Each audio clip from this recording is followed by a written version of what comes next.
Collector Harish S collectorate के अपने कार्यालयीन कक्ष में कृषि, उद्यानिकी, मत्स्य पालन, पशुपालन एवं रेशम पालन विभागीय योजनाओं और कार्यों की विस्तृत समीक्षा बैठक में निर्देश दिए।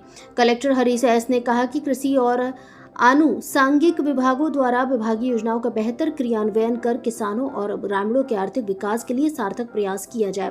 किसानों को बीज खाद की उपलब्धता के साथ ही आर्थिक सहायता प्रदान करें। किसान क्रेडिट कार्ड के माध्यम से फसल ऋण की उपलब्धता सुनिश्चित किया जाए।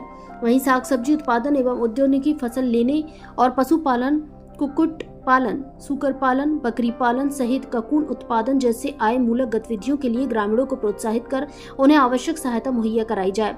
उन्होंने रबी फसल सीजन में सिंचाई संस्थानों की उपलब्धता के अनुरूप जिले में सूरजमुखी की खेती को बढ़ावा देने पर बल देते हुए किसानों का चयन कर उन्हें आवश्यक सहायता प्रदान किए जाने के निर्देश दिए।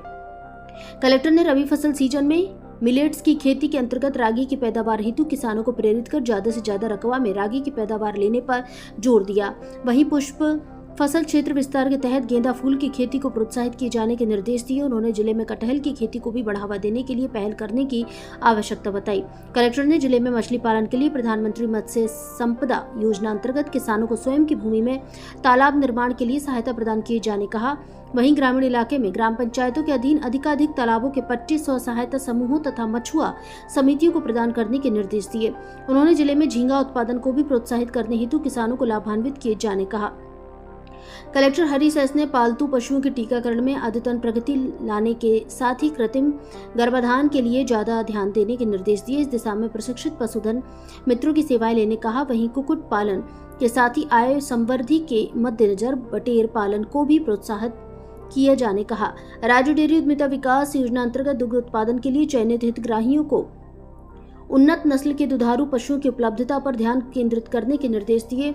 उन्होंने जिले में रेशम पालन को प्रोत्साहित करने सहित धागाकरण के लिए भी बेहतर पहल करने पर जोर देते हुए शहतूत प्लांटेशन तथा मलबरी ककून उत्पादन के लिए सहायता मुहैया कराने जाने कहा। साथ ही रेली कोसा संग्रहण में वृद्धि के लिए प्रयास किए जाने के निर्देश दिए। बैठक के दौरान राष्ट्रीय कृषि विकास योजना, प्रधानमंत्री किसान सम्मान निधि योजना, बीज ग्राम योजना, किसान समृद्धि योजना, राष्ट्रीय जल ग्रहण क्षेत्र विकास परियोजना, राज्य पोषित योजना, राष्ट्रीय बागवानी मिशन इत्यादि की विस्तृत समीक्षा की गई।